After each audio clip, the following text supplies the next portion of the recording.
What's going on, everyone? Welcome to the channel. I am Harrison. Today we are drawing ZABUZA from Naruto. I've been wanting to draw him for a while. I'm just pulling up a reference photo of ZABUZA on my computer. That way I am not just going off memory, because if I went off memory, it would not be good. Trust me.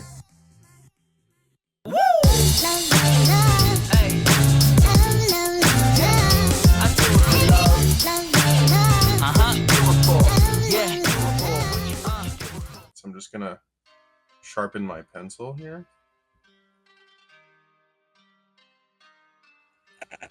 I know I have a pencil sharpener, but I don't know. There's something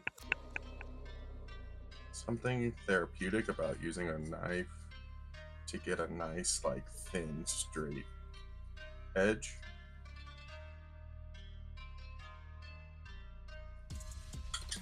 Honestly, the reason behind the blade and the really thin pencil tip is so that you are more cognizant of how you're drawing, so that you're taking more time, you're being patient, you're not rushing through it and pressing too hard. I think that's like a huge thing with drawing, is making sure that your strokes are deliberate. So I'm gonna kind of fill up this page. Start by blocking out the head. Nice light circle. You got his head here. Ideally, this is the point of the chin. It's gonna be kind of like a bust. So you got his shoulders in here. It's probably a little too small, which is crazy, because usually my drawings are the reverse. All my characters are usually way too big, and then I have to scale them down.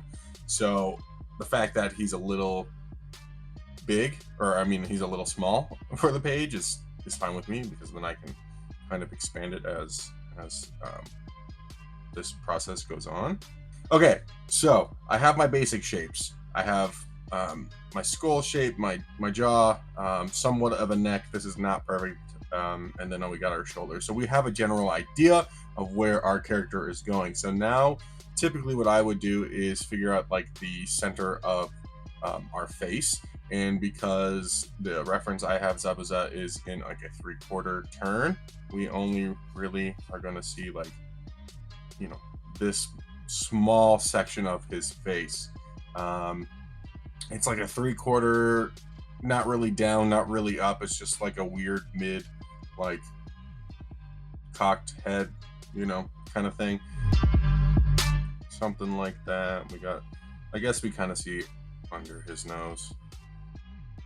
We probably need more space. I miss this era of Naruto and this era of anime. Like, so good. Peak anime. I mean, this show gets way better, but I mean, come on. Okay, so we have our head outline, and I'm just defining the shape more as I go. You can tell I'm not putting a lot of pressure into my pencil. I'm keeping it very light. Couple reasons. One, I don't want the tip of the lead to snap. Two, I'm not committing to any lines yet, so everything is just super soft in case I need to erase it.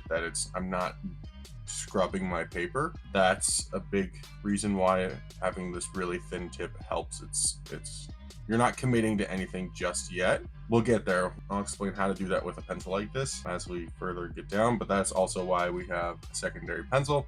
This drawing is only going to be in pencil, but another reason to keep it light is so that if you want to ink it or marker it, that your pencil doesn't really come through.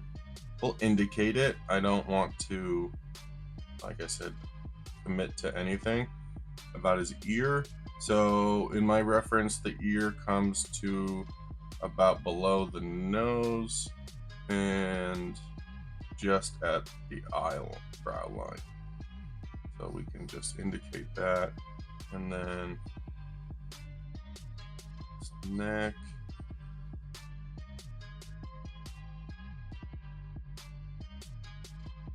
And this part of the neck.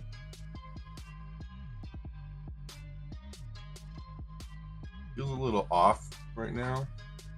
but I think maybe the shoulder's too long. We'll see. Let's come back to this.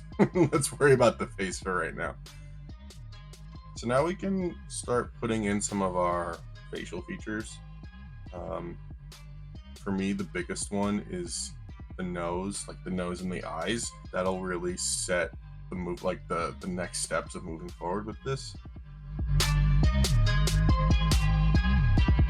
Typically, I don't like to use the eraser in this stage because it's not really necessary. I'm just loosely putting things in, but I don't know what I was doing with that line there, so we're gonna get rid of it. Also, another thing that I have to keep in mind is that, like, ZABUZA has bandages on his face, so I have to, whatever I do, I have to like make sure that lines aren't going all the way to the edges, and I have room to add those like bandages that he is so famously wearing.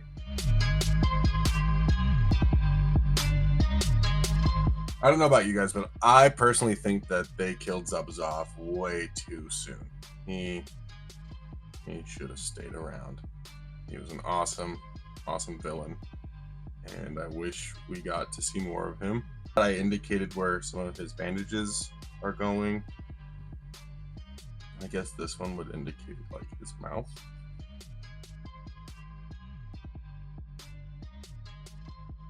Not exactly happy with this, the structure of his face here. I think it's a little too narrow. See, that's exactly why we're not drawing heavy, because if we need to erase it, it's pretty much gone. Like if I press a little harder, it'll be completely gone. So most of the time when I'm drawing, I don't really have a plan of how I'm doing things step by step. It's typically just as I see it and as it's going to help me progress the drawing forward. I know there's probably a series of steps that I should do that would help me get to the final piece a lot easier, but I've developed some a reasoning and a style for doing things the way I don't know, it just makes sense to me, and that's it. Like the steps that I take make sense to me and my flow. So don't let anyone tell you like you have to do it, you have to go from like the top down, or you have to start at the eyes. Whatever is going to help you achieve the piece that you're trying to make, go for, as long as you know the fundamentals and basics. Like, don't let anyone tell you you can't do it a certain way. I think our head's too small. Maybe that's why this is not feeling right. I'm sitting here like checking, you know, I'm at it from one angle here, but I'm looking at my monitor up there and from your guys' angle, and it looks a little off. And so I think the head's not big enough. Perhaps that's why it's not quite working. Listen, doing what I just did is totally okay. It's a part of the process. Like, you're allowed to start over. You're allowed to say like, hey, this is not working. Let me just erase it all. Just because you got this far doesn't mean you have to stick with this. Like, if I decided that this is not the move, like, let's just start from scratch. I've done it plenty of times. I have an example here where I started drawing Naruto at one point, and I even drew it. Like, it's gross. Like, it just doesn't look like Naruto. But I just started fresh, and look at that. There's a huge difference between this and that. And sometimes you just have to say, screw it, I'm starting from scratch. Like, it's fine. That's how it goes. I think I can still get somewhere with this. I just need to fix the proportions. That's fine. And it's all about checking your reference, checking your work at different angles. That's why you should always back up from your work. If you have the space, prop it up, stand 6-10 feet back and really look at it. Is it working? Does it look like the thing that I'm trying to represent? If not, figure out why. Like, check your references. Is your spacing off? Is your shapes wrong? Like, think of everything as shapes. Like, and when I erased that line before, that's what I was trying to do. I was like, what is the shape in between the eyes? Sometimes it's not necessarily drawing an eye. It's like, what is this shape? Like, I can already tell, like, some of this like chin area is not big enough because in my reference there's a weird like triangle shape. It looks like the state of North Carolina, like it, and this is not that shape. So I need to elongate the chin and then somehow fit that shape in there. Let's actually do that. And that's a better way to look at your drawings is in shapes. Like if all of my drawings are certain shapes, where do those go and where do those fit? Not necessarily like, oh, that's a mouth, that's an eye. I think that way when you're looking for specific shapes, like I'll show you right now, like this, it does make it look like he's got an open mouth.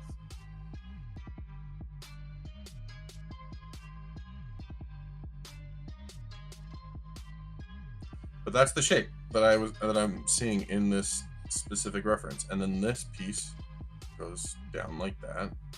And then we have another shape like that. And then this goes out like that. Doing it like this, one, it's more interesting, it's more fun, it just breaks up your drawing. So it's a good way to study other artists and other drawings. Just look for shapes. Like there's shapes in everything. Like when we started, the top of the skull was a circle. And then now, so this line here kind of points to this. And so like certain shapes and certain lines can help you connect and make other lines. Like it can help you find the point of like, if your drawing is not matching, you're like, okay, well, if this line, if the tip of the chin was up here and this line was here when it really needs to be down here, then you're like, okay, well, something's not right, and either everything's squished or too elongated. So copying shapes actually really help you in the sense of, if this is what I'm seeing and something else is supposed to meet it on this plane, then it'll help you line everything up. So now we know that this point here is in the same sort of plane as this one.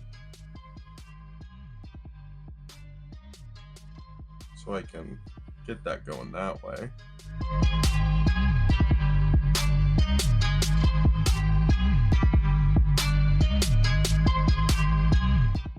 In fact, I still think it's too small.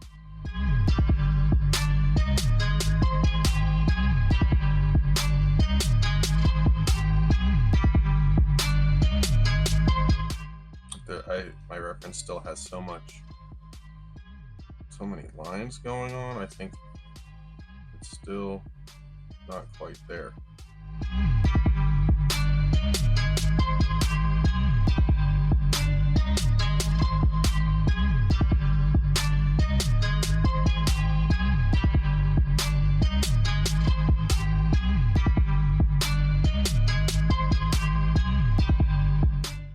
All right, so I've dropped down to getting some of the detail in the neck. I think having a base for your character's head to stand on is always a nice help. Sometimes I can also help bring you into perspective and make sure proportions are working.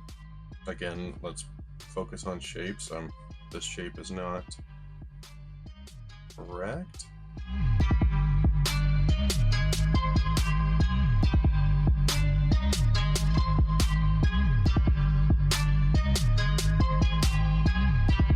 There we go. That's what I was looking for. For me, most of drawing is just trial and error. It's figuring out what works, what is not working, and how do we make it work. That's why finding those shapes, like I keep saying, is so helpful, because when you look at it, you're like, what is not working and how do I get this to work? Like this neck bit wasn't working for me for a second because I was like, why can't I get this weird like triangle? And once I got it, the rest fit. So always look for those shapes. And I know you're gonna get annoyed of me saying it, but it really helps. It's really like helpful to see those things. Like this eye is not working at all because I just threw in an eye. It's not, definitely wasn't paying attention to shapes yet.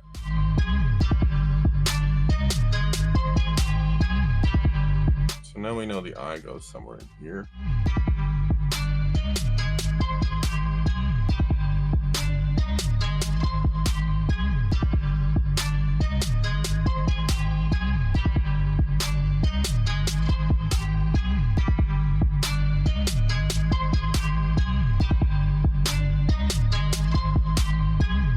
If you haven't already guessed, we are drawing one of the saddest moments in Naruto.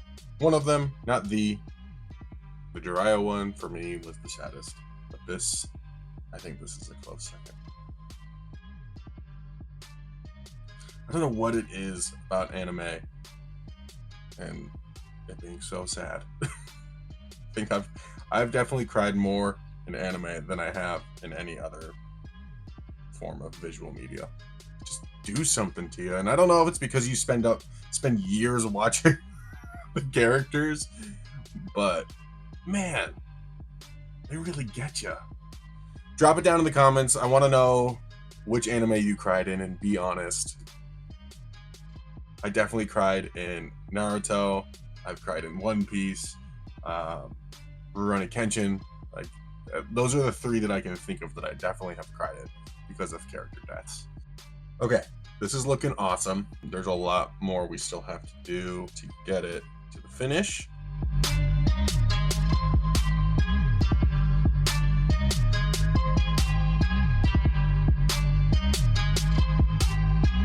I know a lot of people think ears are tricky. I love drawing ears. For me, they're so simple. Like, it's just following shapes. Like, you can't really see, but like, there's so many different fun.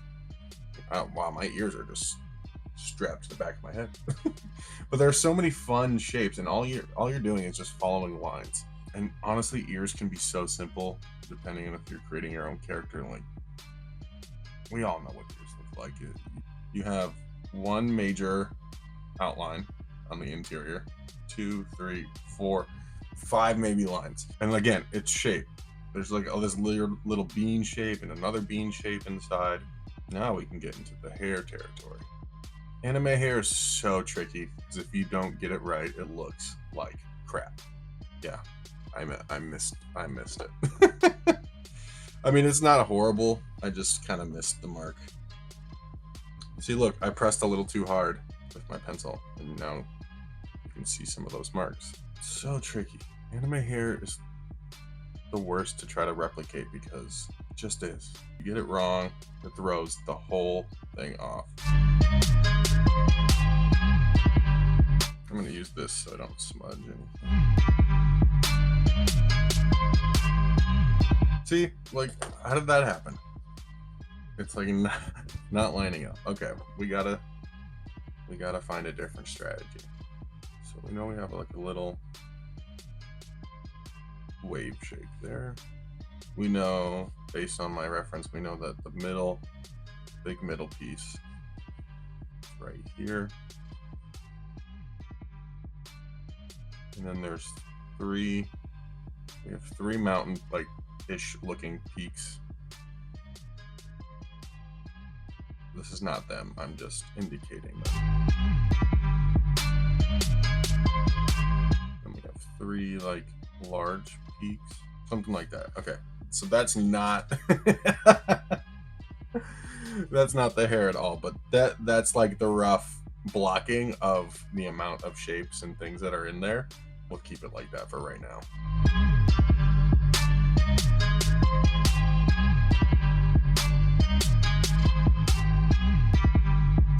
There we go. That looks better. I'm happy. And nothing has to be perfect. Like, your drawing does not have to look exactly like the reference you're going for. Like, this definitely doesn't look like it's straight from the pages of the manga. Like, this is my interpretation of it, so naturally there will be things that I adjust to fit my style. I mean, it does look like ZABUZA, but it's not identical. It's not like I was the creator of this manga. All good. Don't let things get like hung up. Now we can block in some of this like other detail, I think.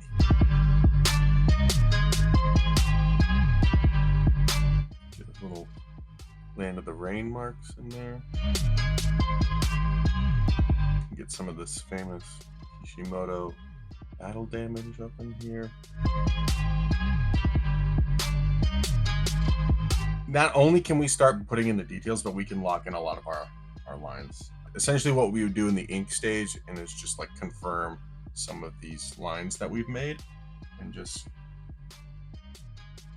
basically commit them to the paper. Like, we're happy with them. And we want them to live on this page forever.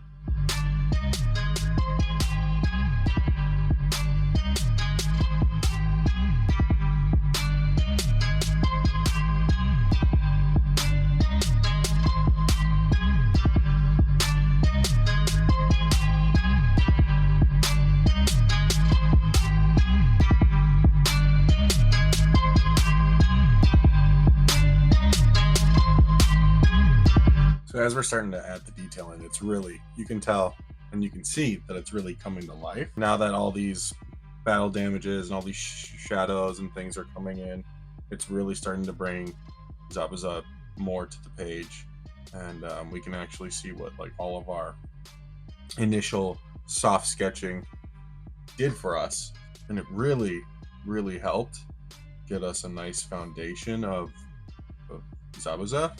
And now we're just free to like play around and add in all our detail and really just make him pop.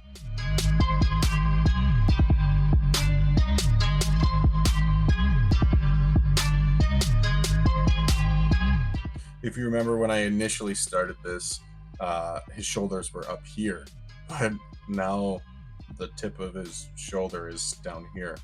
So it's as your drawing progresses, things morph and things change. Like if we kept it up here, like the skull changed. It was way smaller than this. It was at least half the size. And as we morphed and moved and made things fit better, things expanded and changed and shifted. So his shoulders here, we don't even see any of his shoulder really, just an indication that it's there, which I think is a little bit more of a nice dynamic like snapshot of this scene instead of just like we get a full body and copying it from exactly. We get a nice little like cropped image.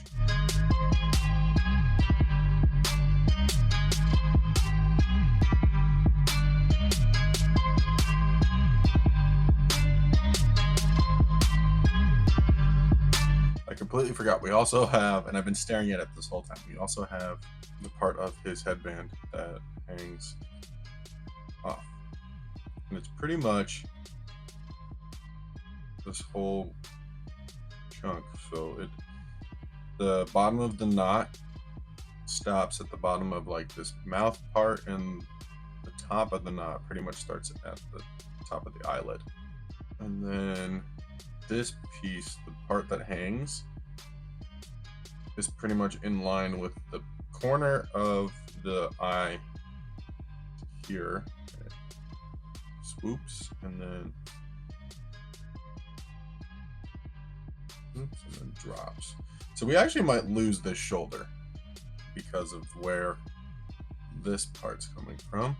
And then the other part of our like bandana scarf thing is pretty much in line with the bridge of the nose.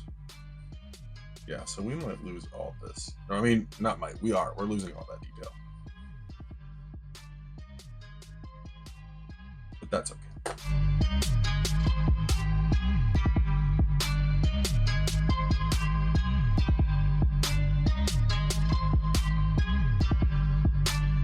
Now I think what we can do is let's add some of our shading in.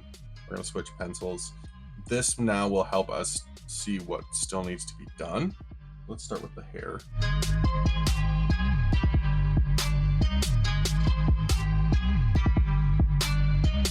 I love shading.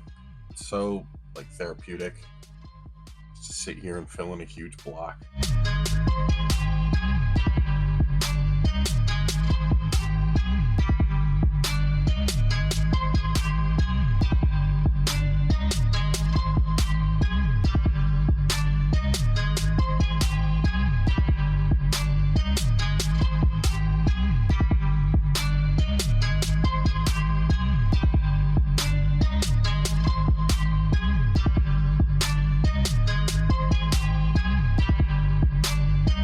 Now that we have all of our darkest tones laid out, we can go back in and clean up anything. We can kind of break out the eraser, and for any lines that we don't want to keep, we can get rid of them.